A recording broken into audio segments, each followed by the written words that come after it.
آہنگ. آہنگ فارسی اوریجن کا لفظ ہے جو مذکر یعنی مسکولن بولا جاتا ہے. لفظ آہنگ اردو میں کئی معنوں میں استعمال ہوتا ہے.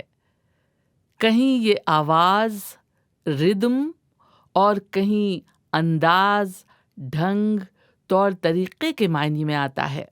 آواز یا نغمے کا صوتی تاثر یعنی فونیٹک افیکٹ آہنگ کہلاتا ہے. جیسے کہا جاتا ہے، آپ نے سنا ہوگا، غالب کی شاعری میں ایک ایسا صوتی آہنگ ہے جو دل کو اپنی طرف کھینچتا ہے. ان کی نثر یعنی پروز میں بھی شعری آہنگ موجود ہے.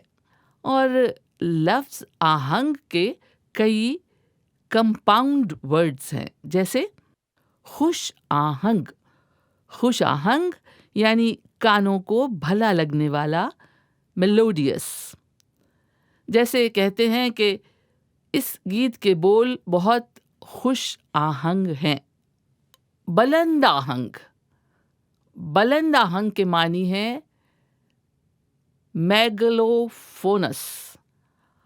اور لفظ بلند آہنگ اس طرح بھی استعمال ہوتا ہے، جیسے الیکشن سے پہلے ہمیشہ بہت بلند آہنگ دعوے کیے جاتے ہیں جو جیت کے بعد بھلا دیے جاتے ہیں. ہم آہنگی. ہم آہنگی ہارمونی کے مفہوم میں استعمال ہوتا ہے. جیسے کہتے ہیں، ہم آہنگی اور کثرت میں وحدت یعنی یونٹی ان ڈائیورسٹی ہماری پہچان ہے.